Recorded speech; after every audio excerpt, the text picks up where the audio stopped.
प्यारी साथ संगीजियों, आप लोगों का एक सवाल आया है। हमसे पूछा गया है कि इंसान जितने भी इस दुनिया में हैं, क्या सबके अंदर इंसानियत है? वाकई बात तो आपने बहुत बढ़िया पूछी है, कमाल की बात है। इंसान तो सारे ही हैं, सबकी जात इंसान है। कोई भी ऐसा नहीं है कि जो इंसान ना हो। ये अलग बात है, किसी में भगवान ने बुद्धि विवेक थोड़ा कम दे दिया, मंदबुद्धि कहलाता है। बाकी तो लगभग एक जैसी बुद्धि है।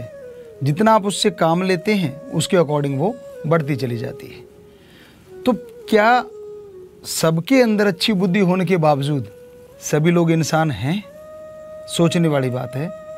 नहीं, इंसान का भेष तो हर कोई धारण किए हुए है, लेकिन सभी इंसान नहीं है। इंसान का एक भेष जरूर है। कैसे? मान लीजिए रोड के किनारे कोई घायल है, चलो इंसान को ही ले लें। कोई इंसान घायल पड़ा है वहाँ पे, और गाड़ियाँ आती हैं, चलाने वाला इंसान है। वो देखते हैं उसको। क्यों देखते हैं? कि कहीं कोई अपना तो नहीं। क्या इंसान में कोई फ़र्क है? हम सब एक ही मालिक की औलाद हैं, लेकिन नहीं, अपने का मतलब पारिवारिक या कोई रिश्तेदार। और फिर एक्सीलेटर दबाते हैं, वो बेचारा तड़फता रह जाता है। क्या ये इंसानियत है? कई बार ऐसा होता है, कोई किसी को मार रहा होता है, पीटता है, और आप मोबाइल निकाल के उसकी वीडियो बना रहे होते हैं। क्या ये इंसानियत है?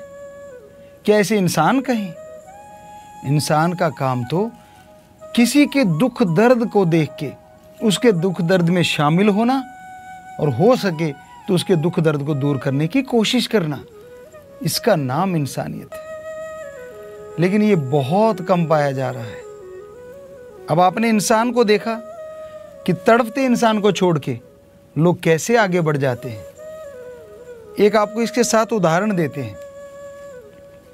राजस्थान में हमने देखा, हमारे वहाँ पे नील गाय, मृग, हिरण काफ़ी आया करते थे। तो होता क्या था, अब किसानों की फसल खा जाते थे तो किसान कांटेदार तार लगा देते थे। पर वो पशु हैं, कहीं ना कहीं से जैसे पानी लगाते हैं, वो नक्का है, वो जगह खाली है तो वहीं से घुस गए अंदर। अब खेत का मालिक आता है, आवाज़ करता है, उसने तो करनी है, अपनी जायदाद, अपनी मेहनत की कमाई बचानी है, तो पशु भागते हैं। एक बार हमने देखा कि ऐसे ही एक नील गाय दौड़ी, सामने तार थी, उसने जंप किया, लेकिन तार उसके यहाँ पे लग गया कट। हमें बड़ा दुख लगा और उसके पीछे पीछे हो लिए कि देखते हैं ये कहाँ जाती है, क्या होता है। आगे जाके देखा, टीले थे, क्योंकि बालू रेत था हमारे खेतों में, बड़े बड़े टीले थे। तो जाके देखा तो वो टीलों के अंदर एक झोंक होती है। जैसे टीले बड़े बड़े हैं तो बीच में खाली जगह, झोंक बोल देते उधर, हमारे उस टाइम में कहा करते थे। तो वहाँ पे वो नीलगाय खड़ी है, और बाकी जितने भी उसके साथी उसको चारों तरफ से घेरे खड़े हैं। हो सकता है उनका कोई डॉक्टर होगा, वो आता है पास में और जीभा से लीपापोती कर रहा है, चाट रहा है, तो ब्लड आना धीरे धीरे बंद हो जाता है। फिर वो इकट्ठे मिलके चल पड़ते हैं। तो ये सीन आपने सुना और देखा, हमारी आंखों देखी बात। और इससे पहले हमने क्या बताया कि एक इंसान रोड पे घायल पड़ा है, और उसके जात वाले उसे देख देख के गाड़ियां भगाए जा रहे हैं, दौड़ाए जा रहे हैं। तो बड़ा अजीब लगता है। अब आप ये बताइए कि इंसान को इंसान कहें या हैवान? हैवान यानी पशु तो हमदर्दी जताते हैं, वो तो एक दूसरे का साथ दे रहे हैं। लेकिन इधर इंसान देख के स्पीड बढ़ा रहा है, गाड़ियां दौड़ाया जा रहा है, कोई उसे उठाता नहीं। तो बुरा ना मानिएगा, इंसान की शक्ल में ऐसे लोग हाथ जोड़ के कह रहे हैं, बुरा मत मानना, इंसान की शक्ल में हैवानियत है ये, पशुपन है। नहीं, गलत कह दिया, क्योंकि पशु तो सही कर रहे हैं, वो तो जाके अपने साथी का साथ दे रहे हैं। तो फिर कौन सा नाम दें ऐसे लोगों का? बेहद स्वार्थी और जिनके अंदर इंसानियत नाम की कोई चीज ही नहीं है। बेरहमी, बड़े नाम हैं, लेकिन आज के समाज में इंसान अपने आप को ऐसे शब्दों से नवाजते हुए शायद बुरा मान जाए, लेकिन सच तो सच है ना, हकीकत तो हकीकत है। तो इंसानियत का मतलब क्या है? एक बार हम किसी यूनिवर्सिटी में चले गए, सत्संग करते करते, शायद अमरावती था वो एरिया, महाराष्ट्र का था या मध्य प्रदेश का, अब ख्याल में नहीं। तो काफ़ी पढ़े लिखे बच्चे वहाँ पे आए और कहने लगे, गुरुजी आप कोई हमसे सवाल पूछिए, हम सब बता देंगे, साइंस के पढ़ने वाले हैं। तो हमने कहा बेटा ठीक है, बताइए इंसानियत किसे कहते हैं? तो कहने लगे, गुरुजी एक है तो इंसान है, ज़्यादा है तो इंसानियत है। हमने कहा वाह, क्या कहना आपका? कहते फिर और क्या मतलब हुआ? यही तो मतलब है। हमने कहा इंसानियत हमारी जात है, मानवता, और वही आपको पता नहीं है। कहले गुरुजी आप बताइए फिर किसे कहते हैं इंसानियत? तो इंसानियत, मानवता का मतलब है किसी को भी दुख दर्द में तड़पता देख के उसके दुख दर्द में शामिल होना और उसको ऐसा करना जिससे उसका दुख दर्द दूर हो जाए, अपनी बातों से, या उसका इलाज करवाइए, या फिर किसी भी तरह से उसे हॉस्पिटल पहुंचा दीजिए अगर वो घायल है।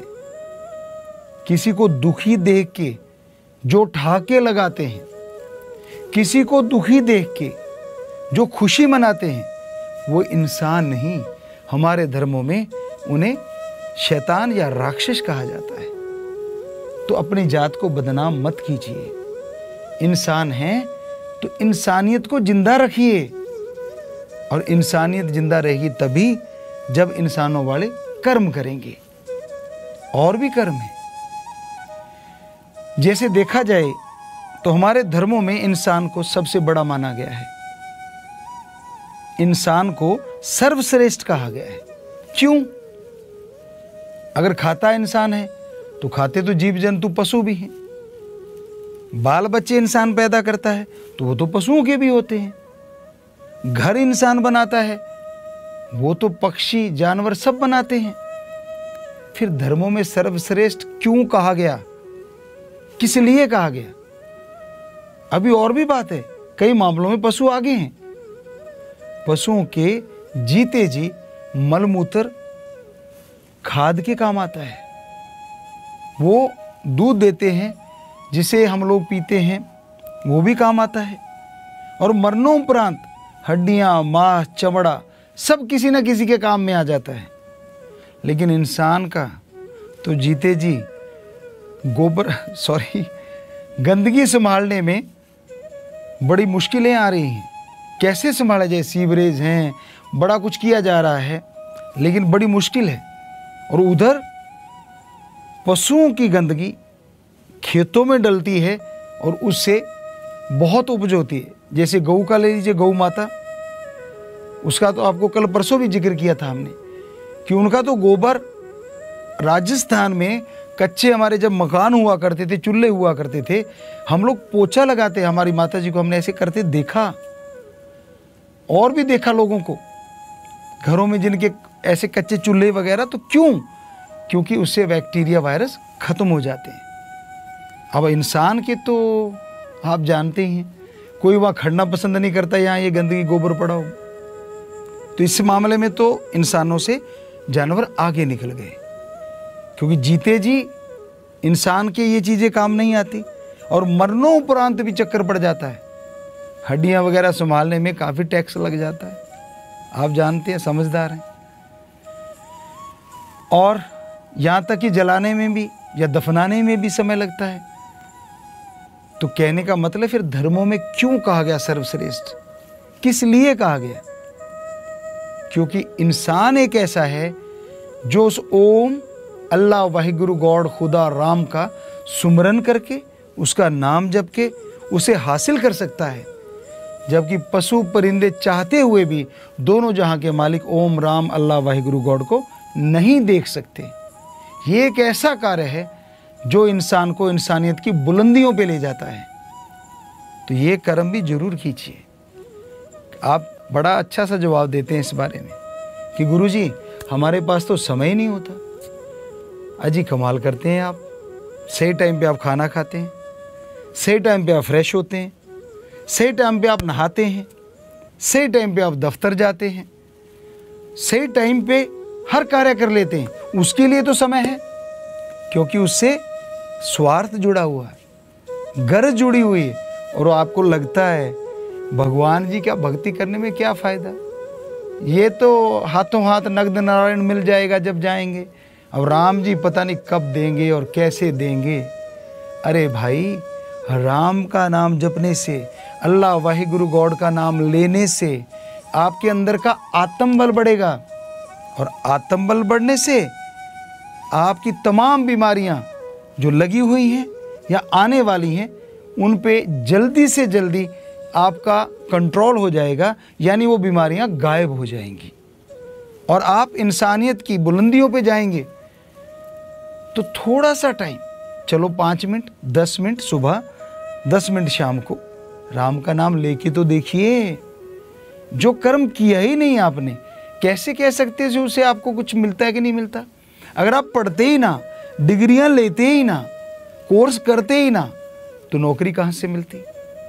तो उसी तरह आप सबसे हाथ जोड़ के गुजारिश है, थोड़ा सा टाइम राम नाम के लिए जरूर निकाला करो, क्योंकि राम का नाम लेने से ही सारी परेशानियां दूर होती हैं, आत्म बल आता है। और जिनके अंदर आत्म बल आता है वो बुलंदियां छू जाते हैं, उनके अंदर और बाहर किसी चीज़ की कमी नहीं रहती, टेंशन दूर हो जाती है, सोचने की शक्ति शुद्ध हो जाती है, दिमाग में अच्छे विचार आने शुरू हो जाते हैं।